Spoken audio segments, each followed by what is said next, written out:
আমাদের দেশে ফল আছে না, ফল ফলের সুস্বাদু যত আছে সব নবীজির প্রস্রাব মোবারক থেকে। শুধু এটা না তো, আমাদের ফসলে ধান চাষ করি না, কথা বলেন, ধান চাষ, এই ধান থেকে চাউল হয় কিনা, চাউল থেকে রান্না করলে ভাত হয় কিনা, ভাতের সুস্বাদু আসেনি, এই ভাতের সুস্বাদুটা হচ্ছে নবীজির পায়খানা মোবারক থেকে।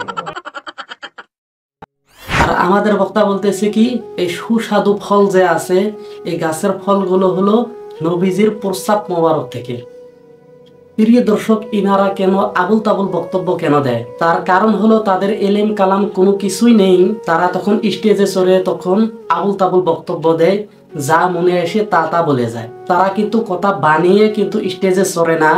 তারা স্টেজে চড়ার পর যখন বক্তব্য দিবে তখন তারা কি বলবে নিজের হুঁশ থাকে না। এই ভণ্ড মাজার পূজারীর আপনারা বক্তব্য তো শুনলেন, এই কি আমলের বক্তব্য, এই কি নামাজের বক্তব্য? এইগুলা হলো কি আবুল তাবুল বক্তব্য। এই বক্তব্য দিয়ে কোনোদিনও জীবনে দিনের ফায়দা হবে না। আর শ্রোতা যারা বক্তব্য শুনতেছে আর তারা যে কি আমল করবে? এই তো ভুলভাল বক্তব্য দিতেছে, আমরা তো ভুলভাল বক্তব্য শুনতেছি। প্রিয় দর্শক, এত টাকা খরচ করে এই বক্তাকে কিভাবে তারা স্টেজে নিয়ে এসে, এইটা আমার মাথায় খেলে না। প্রিয় দর্শক, এই ভণ্ডরা যে আবুল তাবুল বক্তব্য দেয়, আপনারা একটা ভিডিও দেখে আসলে তারপর বুঝতে পারবেন। এই যে দেখেন, আমার আব্বা হুজুর ইন্তেকালের পূর্বে আমার বাবা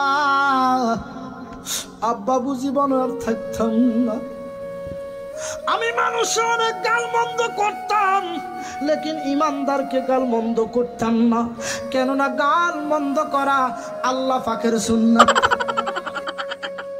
নবী করিম সাল্লাল্লাহু আলাইহি সাল্লাম বলেছেন, তোমরা কাউকে গালি দিবে না, তোমরা অন্য বেধর্মী মানুষকেও গালি দিবে না। আর এই মাজার পূজারী বলতেছে গালি দেওয়া নাকি আল্লাহ রাব্বুল আলামিনের সুন্নাত। নাউজুবিল্লাহ।